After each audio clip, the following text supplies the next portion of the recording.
Une bannière slider pleine largeur, vous connaissez? Alors regardez bien la vidéo jusqu'au bout car aujourd'hui c'est ce que je vais vous apprendre.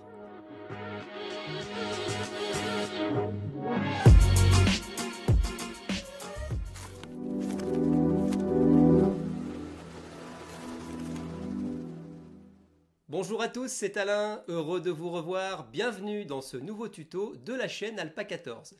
Aujourd'hui je vais vous montrer comment réaliser facilement une bannière slider pleine largeur pour votre site internet WordPress.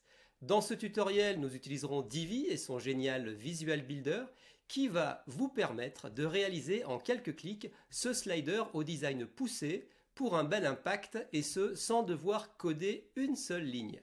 Si vous n'avez pas encore votre licence Divi, je vous encourage à l'acheter, vous ne le regretterez pas. Son Visual Builder est vraiment un outil génial et intuitif qui va vraiment vous faciliter l'édition de vos pages sous WordPress. D'ailleurs, le saviez-vous, contrairement à la concurrence, qu'avec une seule licence Divi, vous pouvez créer autant de sites web que vous le souhaitez pour vous, vos amis ou vos clients. Afin de vous encourager à vous lancer, j'ai placé sous la vidéo mon lien affilié qui vous offrira une réduction sympa de 20%. Je pense qu'il est toujours fonctionnel, alors profitez-en vite. Merci de liker la vidéo si vous l'aimez, de vous abonner à la chaîne et d'activer la cloche pour être informé de la sortie de nouveaux tutoriels.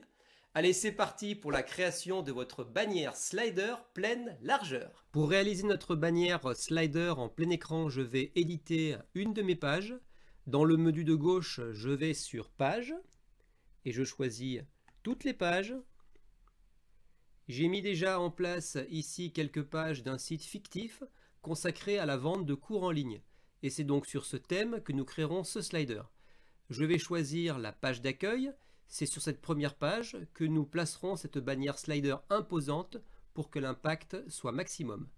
Je choisis ici Éditer avec Divi. Je clique. Comme toujours, quand une page est éditée la première fois avec le Divi Builder, trois choix se présentent. Le premier choix à droite permet de cloner une page existante.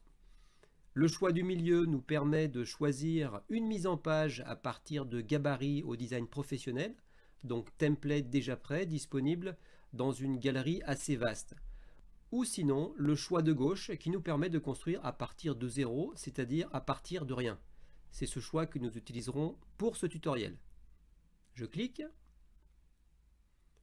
Alors voyez que la page est vierge, si ce n'est la présence de ce pied de page, qui est un footer global que j'ai réalisé au préalable avec le Theme Builder. D'ailleurs, si vous voulez avoir des informations à ce sujet, je vous invite à regarder ma vidéo tutoriel de ma chaîne YouTube intitulée « Faites un footer WordPress personnalisé avec Divi et le Divi Theme Builder ». Alors sur cette page, nous avons une section qui est déjà en place, c'est une section par défaut. Juste en dessous, je vais cliquer sur le plus bleu et je vais ajouter une section plein écran, pleine largeur. Je clique. Et ici, je vais choisir le module intitulé « Curseur de défilement plein écran ». Alors dans la version anglaise, ce serait Full Width Slider, ce qu'il aurait mieux valu traduire par Sliders pleine largeur. Enfin bref. Alors il est ici, me semble-t-il.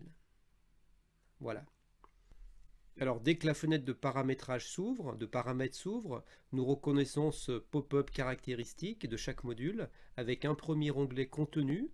C'est donc à cet endroit que nous rentrerons le contenu, à savoir le titre, le texte brut. Et aussi, après, vous voyez qu'il y a un onglet style. C'est ici que nous allons aller embellir après ce contenu en lui apportant du style, en modifiant la couleur, en ajoutant une taille de police plus grande ou plus petite, en mettant de l'espace, etc., etc. Alors, vous voyez ici que le slider est constitué pour l'instant de deux éléments défilants. Dans notre tuto d'aujourd'hui, nous en mettrons trois pour notre slider pleine largeur. J'en rajouterai un tout à l'heure. Tout d'abord, nous allons aller paramétrer le premier élément. Alors pour cela, je vais cliquer sur l'engrenage du premier élément.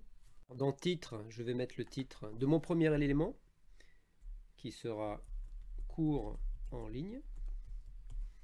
Voilà.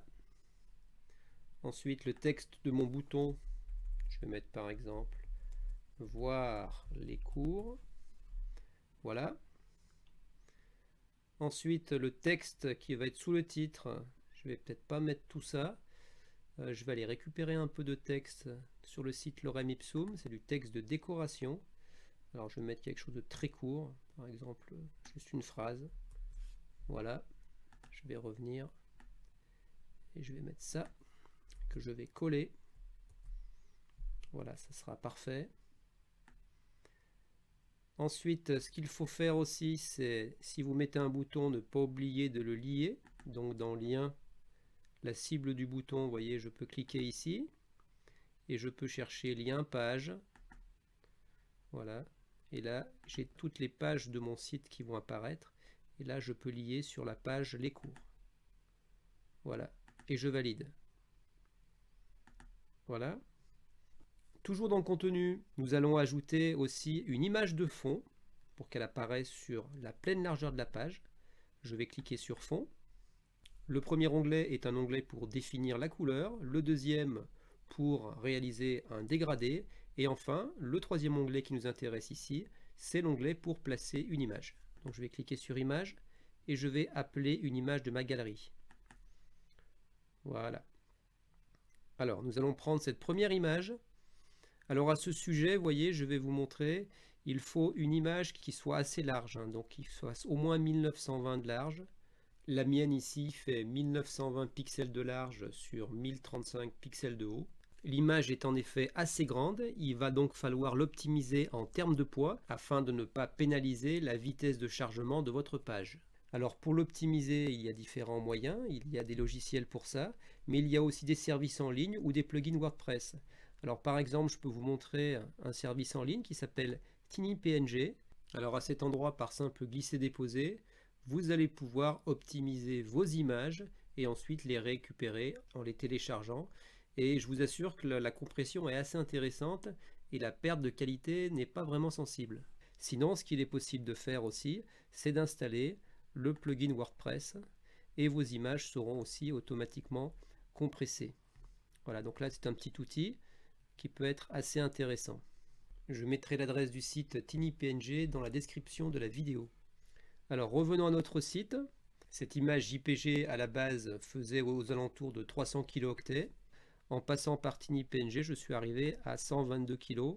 Donc pour 3 images, on va arriver à peu près à 300 et quelques, ce qui est pas mal en termes de poids. Donc là, je vais faire charger une image. Et donc, vous voyez que mon image apparaît en fond de ma section pleine largeur. Je vais en rester là pour le moment pour le contenu de ce premier élément et je vais lui apporter du style juste après. Mais tout d'abord, ce que je vais faire, c'est que je vais sauvegarder mon travail. Je vais fermer cette fenêtre et notre section slider pleine largeur, je vais la remonter tout en haut. Je clique sur la croix et en glisser déposer, je la remonte tout en haut, puisque ce sera sa place définitive juste en dessous de notre menu. Alors là, je reclique sur paramètres. Je reviens dans les paramétrages, donc le paramétrage de notre premier élément. Voilà. Et ici, je vais pouvoir aller dans style. Donc je peux y aller en cliquant sur cet onglet, ou alors en cliquant sur le petit pinceau, je vais être conduit directement au style applicable à ce titre. Alors c'est un titre principal, je vais le mettre en H1. La police, je vais garder cette police, c'est ma police par défaut. Vous voyez qu'ici, il est possible de mettre en gras ou en semi-gras. Je vais laisser normal. Voilà, la couleur, ça va être la même. Par contre, ce que je vais faire ici, c'est que je vais augmenter la taille. Je vais peut-être mettre 60 pixels. Voilà, comme ceci, c'est bien. Et ce que je vais faire aussi, je vais apporter du style sur le bouton. Alors, le bouton, c'est ici, en dessous. Voilà. Et je vais activer la tirette, utiliser des styles personnalisés pour le bouton. Voilà. La taille du bouton est ici. Je peux l'augmenter un petit peu. Peut-être mettre, voilà, peut-être mettre 22 pixels, c'est bien. Alors, je vais modifier aussi la couleur de fond du bouton. Je vais mettre cet orange. Ça sortira beaucoup mieux. Voilà, comme ceci. Je vais poursuivre en épaississant légèrement la bordure du bouton, je suis à 2 pixels, je vais passer à 3 pixels. Voilà. Et puis dans bouton rayon des frontières, je vais passer à 5 pixels. Cette fonction va arrondir un peu les angles du bouton. Voilà, je suis presque prêt. Je vais remonter tout en haut. Je vais choisir l'option superposition. Alors superposition, avec cette fonction, vous allez avoir un calque, un filtre qui va se mettre soit sur l'image ou soit sur le titre. Alors regardez, si j'utilise superposition pour l'image, vous voyez, il y a un filtre qui se met dessus, qui est paramétrable au niveau de la transparence. Voilà, mais ce n'est pas ce que je vais utiliser moi ici. Je vais utiliser une superposition uniquement sur le texte.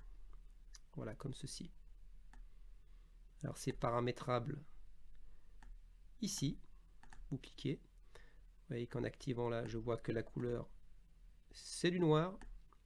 Et je vais faire ma transparence dessus. Donc avec cette tirette, je vais pouvoir aller jusqu'au bout. Ça me semble bien. Voilà, ça me semble bien. Donc maintenant je reviens. Vous voyez que le premier élément est configuré. Il va falloir faire de même pour le deuxième et le troisième. Donc le troisième élément, on peut l'ajouter directement maintenant. Je clique juste en dessous pour cela sur le plus. Voilà. Alors vous voyez qu'on a le sentiment, on a l'impression que tout le travail qui a été fait est encore à refaire au moins 2 fois. Mais afin d'aller plus vite, il y a une petite fonction intéressante. Nous allons pouvoir étendre le style à toute la section. Donc le style qui est déjà réalisé, c'est le style de l'élément numéro 1, de la première diapo, on va dire. En cliquant ici sur les 3 petits points, je peux étendre les styles d'éléments. Voilà, et je choisis, je peux étendre à toute la page ou simplement à la section. Donc, je vais choisir à la section et je vais faire étendre. Alors là, je pense que je suis dans l'élément 2, dans la diapo 2. Et regardez, tout le style a été conservé. L'image a même été placée, la même image que l'élément 1. Il me reste simplement à modifier le contenu. Alors ça va être assez simple. Ici donc je vais vérifier, oui je suis bien sur la deuxième diapositive. Je vais changer le titre.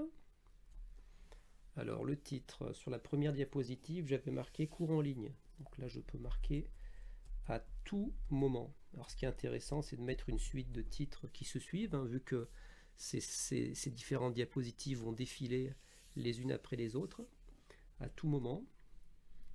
Alors sur bouton, je vais choisir voir les cours, hein, comme sur la première diapositive. Voilà. Ensuite, le texte, je vais garder le même, je dois l'avoir dans le cache. Voilà. Alors oui, ici, il ne faut pas oublier de remettre le lien du bouton, car il n'a pas été conservé, hein, puisque c'est du contenu.